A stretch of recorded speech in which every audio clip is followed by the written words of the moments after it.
So here we are in our Chapter 3 spreadsheet. I'm specifically in the growth value worksheet. So I want to, first of all, calculate some of these measures of central tendency. So there's lots of ways that you can enter formulas in Excel. If you know the formula that you want to enter, I could just come here.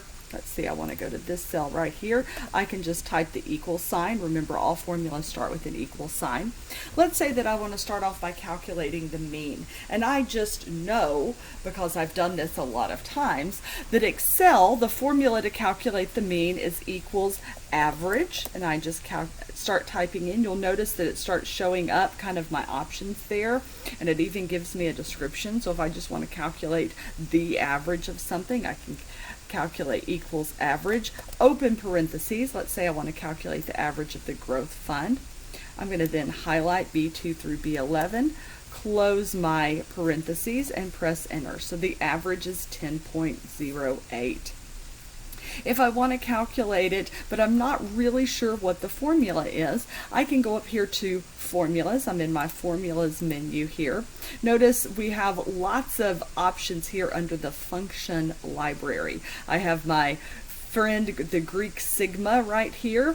Now you may not see statistical show up here, but if you go under more functions, we can see statistical. And here are all the statistical things that we can calculate in Excel. It's a very long list. We're going to go through a lot of them, but certainly not all of them. So I'm going to calculate the average, and again, if I just hover my cursor over it, it will give me a brief description. Now there's a lot of several different averages. For example, there's average if. That's a function that says only calculate the average if this set of circumstances is met, this set of conditions. There's average ifs. We'll talk about that. There's a D average later on. There's an average A, but that's kind of a different one, so make sure you're just choosing the straight average. And this, you'll notice, opens up for us kind of a box that helps us input our data. So I want to calculate the average of, if I wanted to just select certain numbers, like this cell and then this cell and then this cell, then I could do it that way. Since all of mine are in an array, or in a row, or a column rather, I want to just highlight the C2 through C11, and I'll press OK, and it will give me the average. So I'm going to come out here and tap that this is the mean. And I could go ahead and calculate the median. It would help if I spelled median correctly. And I can calculate the mode. So all of those are functions here under the statistical package. So median is down here. I can calculate the median of the growth fund. I can even calculate the mode of the growth fund.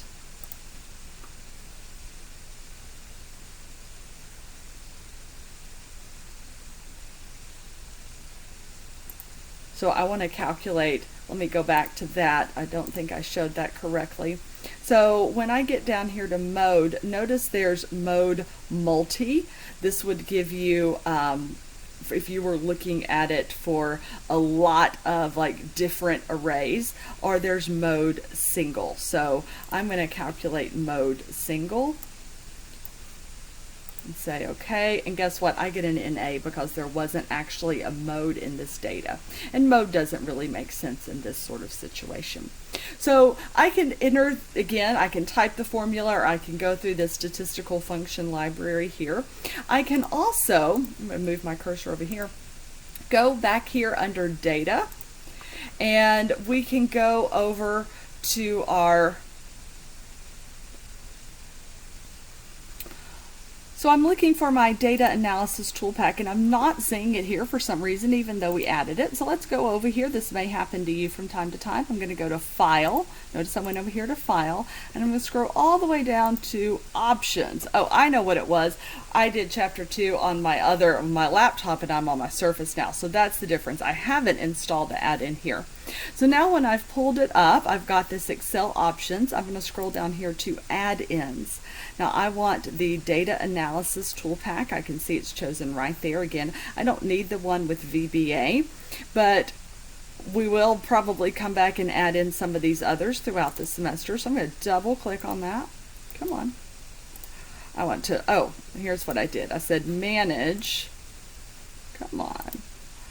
Hate it when I click out of something and it goes away. So I'm going to say manage Excel add-ins right here, and I'm going to say go, and I want to click that I want the analysis tool pack.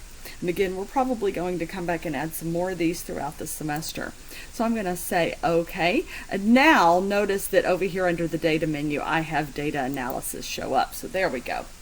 So I click on data analysis, and now I've got all kinds of things that I can look at. So I want descriptive statistics, and we're going to be using this throughout the semester. So I want descriptive statistics, and I click OK. So it asks me for my input range. So I'm just going to choose the growth right now, group by columns. I don't want the output to be in a new worksheet. I want to put it right here.